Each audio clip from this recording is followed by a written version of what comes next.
নমস্কাৰ। এটা নতুন ভিডিঅ'লৈ আপোনালোক সকলোকে স্বাগতম জনাইছোঁ। এইকেইদিন মনবোৰ একেবাৰে বেয়া আৰু মই ভাবোঁ মোৰ লগতে আপোনালোকৰো মনবোৰ এইকেইদিন বহুতেই বেয়া। কাৰণ আমাৰ প্ৰত্যেকৰে মনত এটা প্ৰশ্ন জাগ্ৰত হৈছে যে আমি কেনেকুৱা এখন দেশত বাস কৰিছোঁ বা কেনেকুৱা এখন সমাজত বাস কৰিছোঁ, যিখন সমাজত এগৰাকী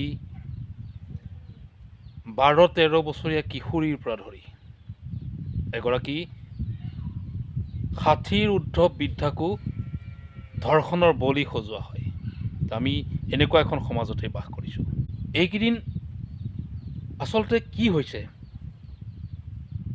বা আমি প্ৰকৃততে মানুহ হয় নে নহয়, ই এটা ডাঙৰ প্ৰশ্ন কিন্তু বৰ্তমান সময়ত হৈ পৰিছে। বা আমি নিজকে কোনোবা দানৱৰ শাৰীলৈ পৰিৱৰ্তন কৰিছোঁ নেকি? আৰু যদি আমি দানৱ নহয়, তেতিয়াহ'লে আমাৰ সমাজত এই ঘটনাবোৰ কিয় হৈ আছে? এইটো এটা বৰ্তমান সময়ত আটাইতকৈ ডাঙৰ প্ৰশ্ন হৈ উঠিছে। আজি যিবোৰ ঘটনা বৰ্তমান আমাৰ গোটেই অসমৰ লগতে আমাৰ ভাৰতবৰ্ষৰ আকাশ বতাহ কঁপাই গৈছে, এনেবোৰ ঘটনাৰ মাজত থাকি বা আমি যেন এখন হিন্দু ৰাষ্ট্ৰৰ নাগৰিক, এই কথাটো ভাবি নিজকে নিজে লাজ লগা এটা পৰিৱেশৰ সৃষ্টি হৈছে।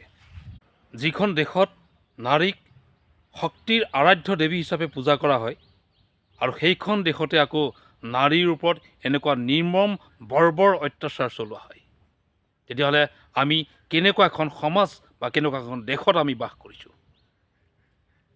আজি যিবোৰ ঘটনা বৰ্তমান সময়ত হৈ আছে, এই ঘটনাবোৰ যিসকল লোকে সংঘটিত কৰিছে, সিহঁতে এতিয়াও দৃষ্টান্তমূলক শাস্তি কিয় পোৱা নাই?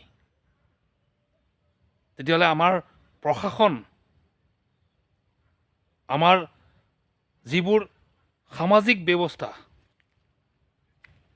এই ব্যৱস্থাবোৰৰ মাজত নিশ্চয় ক'ৰবাত নহয় ক'ৰবাত ডাঙৰ কিছুমান সুৰুঙা আছে। আমাৰ আইনৰ যিটো ব্যৱস্থা, এই ব্যৱস্থাটোৰ মাজত ডাঙৰ কিছুমান সুৰুঙা আছে, যাৰ যোগেদি অপৰাধী নিসংকোচে পলাই সাৰি যাব পাৰে। আমি এনেকুৱা এখন দেশতে বাস কৰি আছোঁ বৰ্তমান।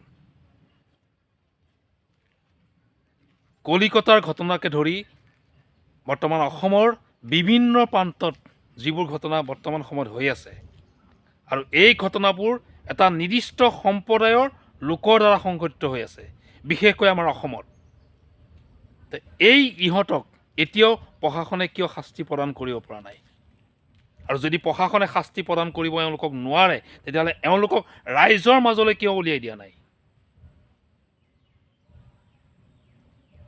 এইবোৰ বহুত কিছুমান প্ৰশ্নই বৰ্তমান সময়ত নিজকে অপৰাধী যেন লগা এটা অৱস্থা সৃষ্টি কৰিছে। আচলতে আমি আমাৰ যিসকল বাই ভনী আছে, এওঁলোকক আমি সুৰক্ষা প্ৰদান কৰিব নোৱাৰিম নেকি? আমাৰ ল'ৰা ছোৱালীয়ে, বিশেষকৈ আমাৰ যিসকল ছাত্ৰী আছে বা আমাৰ যিসকল জীয়াৰী আছে, এওঁলোকে কালিলৈ সুকলমে স্কুল কলেজৰ পৰা আহি ঘৰ পাবহি নে নাপায়, তাক লৈও বৰ্তমান সময়ত আমি কিন্তু শংকাত ভুগিব লগা হৈছে। আজি আচলতে আমাৰ সকলোৰে মনবোৰ ক্ষোভত উতলি উঠিছে। কাৰণ আমাৰ সমাজতে এনেকুৱা কিছুমান অসভ্য বৰ্বৰ, যিবোৰ জন্তুতকৈও নীচ, এনেকুৱা কিছুমান সন্তান আমিয়ে জন্ম দিছিলোঁ সিহঁতক, আৰু সিহঁতক আমি লালন পালন কৰিছিলোঁ, আৰু সিহঁতে গৈ পেলাই আমাৰে সন্তানক আকৌ ধৰ্ষিতা কৰিছে, কলংকিতা কৰিছে। এইবোৰ যিবোৰ অপৰাধী আছে, এই অপৰাধীবোৰক আচলতে চৰকাৰে এটা দৃষ্টান্তমূলক শাস্তি প্ৰদান কৰিব লাগে, আৰু এওঁলোকক অন দ্য স্পট ৰাইজৰ সন্মুখত শাস্তি প্ৰদান কৰিব লাগে। এগৰাকী ডক্টৰক আমি ভগৱানৰ দ্বিতীয় ৰূপ বুলি কওঁ। হয়, এগৰাকী ডক্টৰক কিন্তু আমি ভগৱানৰ দ্বিতীয় ৰূপ বুলি কওঁ। আৰু যদি ভগৱানেই এইখন পৃথিৱীত বা এইখন ভাৰতবৰ্ষত সুৰক্ষিত নহয়, তেতিয়াহ'লে আমি সাধাৰণ মানুহবোৰ কেনেধৰণে সুৰক্ষিত হ'ম? আমাৰ আইন ব্যৱস্থাটোৱে আমাক কালিলৈ সুৰক্ষা প্ৰদান কৰিব পাৰিবনে? আমাৰ আইন ব্যৱস্থাটোৱে আমাৰ জীয়াৰীসকলক, আমাৰ কন্যা সন্তানসকলক কাইলৈ সুৰক্ষিতভাৱে ৰাখিব পাৰিবনে? এনেকুৱা বিভিন্ন প্ৰশ্ন কিন্তু বৰ্তমান সময়ত যিবোৰ নতুন প্ৰজন্ম আহিছে তেওঁলোকৰ মনত কিন্তু আহিছে বা তেওঁলোকে আমাক প্ৰশ্ন কৰিবলৈ ধৰিছে। গতিকে এই যিবোৰ ঘটনা আচলতে হৈছে, এই ঘটনাবোৰৰ কাৰণে আমি যেন নিজে নিজত ক'ৰবাত দায়ী, আমি যেন নিজেই দায়ী।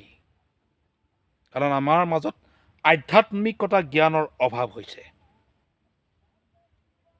আমি আমাৰ সন্তানক এটা উশৃংখল জীৱন যাপন কৰিবলৈ আমি নিজেই উদগনি জনাইছোঁ। গতিকে এই ব্যৱস্থাটোৰ পৰা আমি যেন পৰিত্ৰাণ পাব পাৰোঁ, তাৰ কাৰণে আমি চৰকাৰক অনুৰোধ কৰিম আৰু লগতে আমি নিজেও সজাগ আৰু সচেতন হৈ থাকিম। কাৰণ যিকোনো মুহূৰ্তত অপৰাধ সংঘটিত হ'ব পাৰে, যিকোনো মুহূৰ্তত আমাৰ বাই ভনীসকল বলৎকাৰী কবলত পৰিব পাৰে।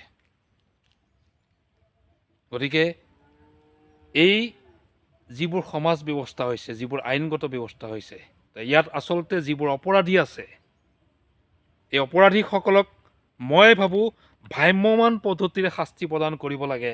ৰাইজৰ সন্মুখত নি এওঁহঁতক ভ্ৰাম্যমাণ পদ্ধতিৰে শাস্তি প্ৰদান কৰিব লাগে। যদি ইয়াত এটা শাস্তি দিয়া হয় আৰু অন্য এটা জেগালৈ নি আৰু এটা শাস্তি প্ৰদান কৰিব লাগে, তাকো ৰাইজৰ সন্মুখত। বলৎকাৰ আচলতে সেই দুৰ্ভগীয়া কিশোৰী বা সেই দুৰ্ভগীয়া নাৰীসকল কিন্তু হোৱা নাই। আচলতে বলৎকাৰ হৈছোঁ আমি। বলৎকাৰ হৈছে আমাৰ সমাজ ব্যৱস্থাটো, বলৎকাৰ হৈছে আমাৰ দেশৰ প্ৰশাসনিক ব্যৱস্থা, দেশৰ আইন ব্যৱস্থাটো। গতিকে যদি এতিয়াই আমি ইয়াক প্ৰতিৰোধ কৰিব নোৱাৰোঁ, তেতিয়াহ'লে অনাগত সময়ত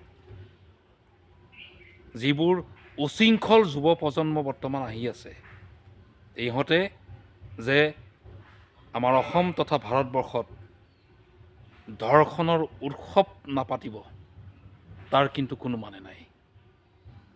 মই আকৌ কৈছোঁ, ধৰ্ষিতা সেই দুৰ্ভগীয়া কিশোৰী বা সেই দুৰ্ভগীয়া নাৰী কিগৰাকী কিন্তু হোৱা নাই। ধৰ্ষিতা হৈছোঁ আমি, ধৰ্ষিতা হৈছোঁ আমাৰ প্ৰশাসনিক ব্যৱস্থা, ধৰ্ষণ হৈছে আমাৰ সমাজ ব্যৱস্থা। গতিকে আমি এনেকুৱা এখন সমাজত বাস কৰি আছোঁ, যিখন সমাজক কেওফালৰ পৰা আচলতে ধৰ্ষণ কৰা হৈছে। গতিকে ইয়াৰ প্ৰতিৰোধ যদি আমি কৰিব নোৱাৰোঁ, তেতিয়াহ'লে অনাগত দিনত ইয়াতকৈও যে ভয়াৱহ ঘটনা আৰু নহ'ব, তাৰ কিন্তু কোনো মানে নাই। বৰ্তমান যিটো বাতাবৰণ সৃষ্টি হৈছে, ইয়াত আমাৰ ছাত্ৰীসকলে বা আমাৰ যিসকল মৰমৰ জীয়াৰী আছে, যিসকল ছোৱালী আছে, তেওঁলোকে এটা সাংঘাতিক ধৰণে ভয় খাইছে। তেওঁলোকে নিজকে সুৰক্ষিত বুলি কেতিয়াও এতিয়া ভাবিব পৰা নাই। কাৰণ তেওঁলোকে নাজানে যে মই কাইলৈ স্কুল বা কলেজৰ পৰা আহি সুকলমে ঘৰ পামহি নে নাপাম। এই পৰিৱেশটো আচলতে কিয় হ'বলৈ পালে বা কিয় হ'বলৈ দিয়া হৈছে? গতানুগতিকভাৱে ইয়াৰ আগতেও বহুতো ধৰ্ষণ, লুণ্ঠনৰ ঘটনা আমাৰ অসমত বা গোটেই ভাৰতবৰ্ষত হৈ আহিছে। হাজাৰ হাজাৰ কেছ আজিও তাৰিখত ফাইলৰ মাজত আবদ্ধ হৈ আছে, কিন্তু অপৰাধী কিন্তু এতিয়াও মুক্ত আকাশৰ তলত নিসংকোচে ঘূৰি ফুৰিছে। তেতিয়াহ'লে আমাৰ আইন ব্যৱস্থাটোত ইয়াৰ এটা সম্পূৰ্ণ পৰিৱৰ্তন এতিয়ালৈকে কিয় অনা হোৱা নাই? কিয় আমাৰ আইনত এনেকুৱা ধৰ্ষণকাৰীক, এনেকুৱা বলৎকাৰীক যুক্ত শাস্তি প্ৰদান কৰা ব্যৱস্থা কিয় এতিয়াও হোৱা নাই? কিয় তেওঁলোকে কেইমাহমান জেল খটাৰ পিছত মুকলি আকাশৰ তলত নিসংকোচে ঘূৰি ফুৰিব পাৰে, আকৌ এটা নতুন অপৰাধ কৰিবৰ কাৰণে নিজেই এইখন সমাজত থাকি আকৌ এটা নতুন অপৰাধ কৰিবৰ কাৰণে তেওঁলোকক উদগনি জনোৱা হয় আমাৰ আইন ব্যৱস্থাটোৰ দ্বাৰাই। গতিকে আমি এনেকুৱা এখন সমাজতে আচলতে বাস কৰিছোঁ। আজি যিটো ঘটনা বৰ্তমান সময়ত হৈ আছে, ধিঙৰ যিটো ঘটনা হৈ গ'ল, কলিকতাৰ যিটো ঘটনা হৈ গ'ল, আৰু অসমৰ বিভিন্ন প্ৰান্তত যিবোৰ ঘটনা বৰ্তমান হৈ আছে, আচলতে ৩ মে'ৰ পৰা ধৰি বৰ্তমানলৈকে অসমত অপৰাধজনিত বহুত ঘটনা কিন্তু হৈ আছে, যিবোৰ আমি কেতিয়াবা হয়তো আমি গম পোৱা নাই। কিন্তু আমি যিমানখিনি জানিছোঁ যে বৰ্তমান ধৰি ৩ মে'ৰ পৰা ধৰি যথেষ্ট সংখ্যক অপৰাধজনিত ঘটনা কিন্তু আমাৰ এইখন অসমত হৈ আছে। তেতিয়াহ'লে আমাৰ গৃহ বিভাগটো সম্পূৰ্ণৰূপে গেলি পচি গৈছে নেকি? কিয় আমাৰ প্ৰশাসনে ইয়াৰ ওপৰত সুব্যৱস্থা কৰিব পৰা নাই? কিয় আমাৰ অধিবক্তাসকলো দৃঢ় প্ৰতিজ্ঞ নহয় যে আমি অপৰাধীক যথোপযুক্ত শাস্তি আমি প্ৰদান কৰিমেই বুলি? চব টকাৰ খেলা হৈছে, চব টকাৰ বলিয়াৰ হৈ গৈছে। আচলতে অপৰাধী অপৰাধ কৰি আহিব, জেল হাজতত যাব, উকিলক টকা দিব, আৰু মুক্ত মনে ওলাই আহি আকৌ নতুন এটা অপৰাধ কৰিব। এই ব্যৱস্থাটোৱে আমাৰ মাজত কিন্তু চলি আহি আছে। আজি যদি মোৰ এই ভিডিঅ'টো আপোনালোকে ভাল লাগে, বা আপোনালোকৰ যদি মোৰ ভিডিঅ'টো ভাল লাগে, তেতিয়াহ'লে মই ভাবোঁ আপোনালোকে যিমান পাৰে সিমান শ্বেয়াৰ কৰিব, আৰু এই ভিডিঅ'টো যাতে প্ৰশাসনৰ ওচৰলৈকো যায়। মই আশা কৰিম যে প্ৰশাসনৰ ওচৰলৈকে যাওক, চৰকাৰৰ উচ্চপদস্থ বিষয়াসকলৰ ওচৰলৈকে যাওক, আৰু আমাৰ নাৰীক তেওঁলোকে সুৰক্ষা প্ৰদান কৰক। যেনেকেই নহওক আমাক সুৰক্ষা প্ৰদান কৰক, আৰু এই যিটো ধিঙৰ ঘটনা, এই ঘটনাটোৱে যেন অসমত শেষৰটো ধৰ্ষণৰ ঘটনা হওক, তাকে কামনা কৰি আজি আপোনালোকৰ পৰা বিদায় মাগিছোঁ। কেনেকুৱা পালে আপোনালোকে নাজানো, মনত বহুত ক্ষোভ আছিলে, আচলতে খং আছিলে, যাৰ কাৰণে কথা কওঁতেও হয়তো অলপ লাগি গৈছে। গতিকে আচলতে নিজে কিবা লাজ লগা হৈছে। আজি যেন মই মোৰ বাই ভনীৰ আগত, মোৰ মাতৃৰ আগত, বা মোৰ ছোৱালীৰ আগত মূৰ তুলি কথা ক'বলৈ মই লাজ পাইছোঁ। কাৰণ মই পুৰুষ, আৰু এজন পুৰুষে এগৰাকী নাৰীক ধৰ্ষণ কৰিছে। এনেকুৱা এটা ব্যৱস্থা বা এনেকুৱা এটা অৱস্থা বৰ্তমান হৈ পৰিছেহি। গতিকে আমি প্ৰত্যেকেই সজাগ আৰু সচেতন হ'বই লাগিব। অপৰাধ কোন মুহূৰ্তত হয় আমি কোনেও নাজানো। গতিকে আমি সষ্টম হৈ থাকিব লাগিব, সজাগ হৈ থাকিব লাগিব, আৰু আমাৰ শিশু কিশোৰী যিসকল আমাৰ আই মাতৃ আছে, বা আমাৰ যিসকল জীয়াৰী আছে, যিসকল বাই ভনী আছে, এওঁলোকক আচলতে আমি এজন বলৎকাৰী কবলৰ পৰা কেনেদৰে নিজকে মুক্ত কৰিব পাৰি তাৰ প্ৰশিক্ষণ আচলতে দিব হৈ গ'ল। আৰু লাগিলে এনেকুৱা এটা ব্যৱস্থা স্কুল কলেজতো কৰিবলৈ হৈ গ'ল বুলি মই বৰ্তমান ভাবিছোঁ। কাৰণ নহ'লে যদি আমি ছোৱালীক পঢ়াই, ছোৱালীক বচাই, ছোৱালীক পঢ়াই যদি কাইলৈ এগৰাকী সুনাগৰিক কৰাৰ পিছত সেই ছোৱালীজনী বা সেই নাৰীগৰাকী যদি কিছুমান বৰ্বৰ অসভ্য জানোৱাৰ পুৰুষৰ হাতত যদি বলৎকাৰী হ'ব লগা হয়, তেতিয়াহ'লে তেওঁ দেশৰ কাৰণে কি কৰিব? গতিকে আমি এনেকুৱা এটা ব্যৱস্থা কৰিব লাগে, বা চৰকাৰে হ'লেও এনেকুৱা এটা ব্যৱস্থা কৰিব লাগে যে নাৰীৰ আত্মৰক্ষাৰ ক্ষেত্ৰত কিবা যদি ব্যৱস্থা ল'ব পাৰে, তেতিয়া সেইটো স্কুল প্ৰশাসনৰ যোগেদি কিবা ব্যৱস্থা তেওঁলোকে গ্ৰহণ কৰিব লাগে।